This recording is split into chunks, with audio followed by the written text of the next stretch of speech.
Assalamualaikum warahmatullahi wabarakatuh.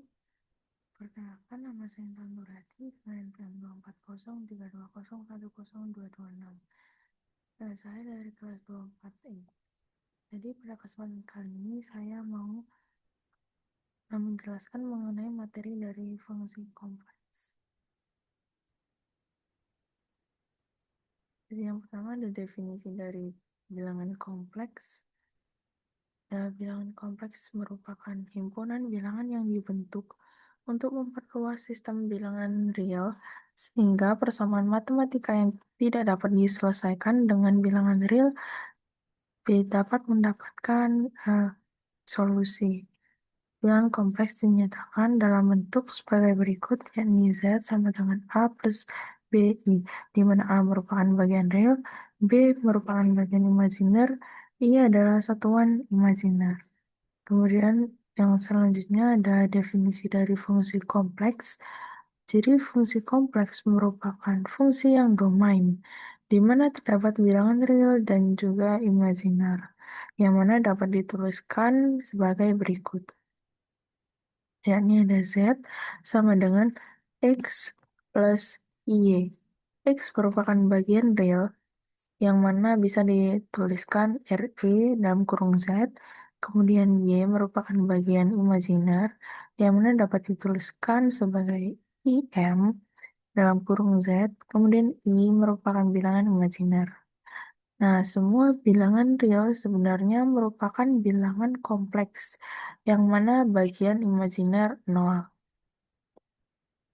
Nah, contohnya sebagai berikut, yakni Z sama dengan 3 plus 4I, yang mana dapat tuliskan RE dalam kurung Z sama dengan 3, kemudian IM dalam kurung Z sama dengan 4, sehingga Z sama dengan 5. Mengapa 5?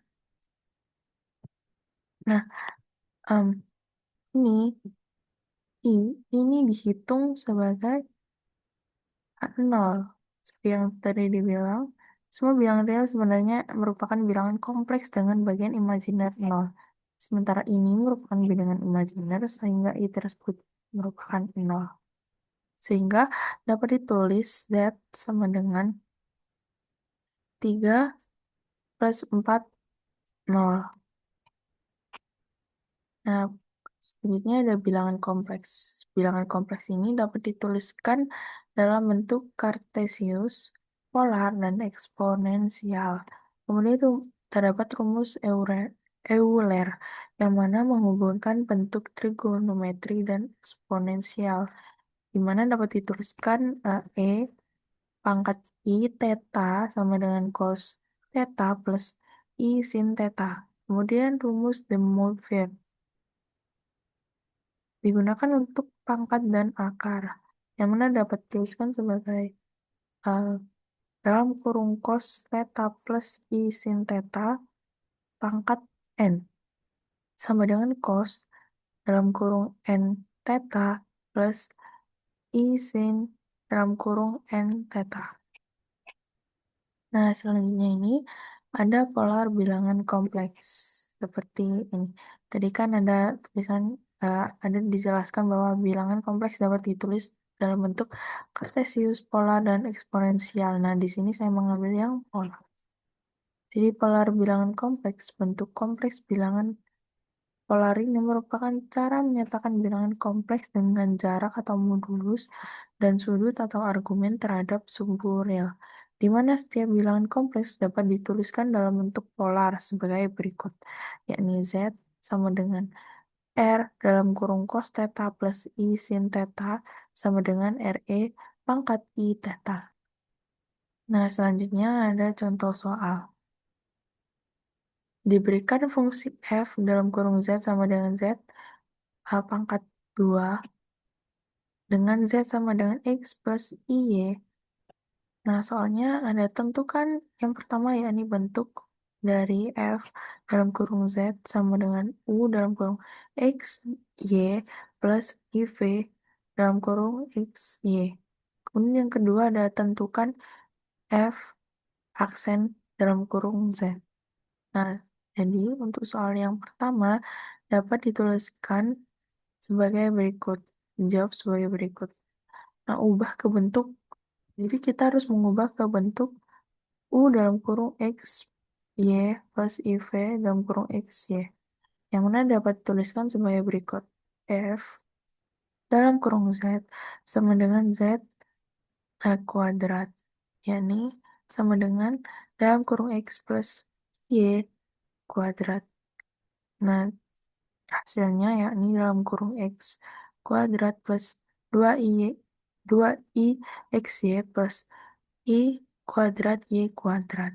Nah, karena i ini kuadrat, maka eh, dapat diketahui bahwa i kuadrat ini merupakan min 1, yang mana dapat tuliskan sebagai berikut. F dalam kurung Z sama dengan dalam kurung X kuadrat minus Y kuadrat plus I dalam kurung 2XY.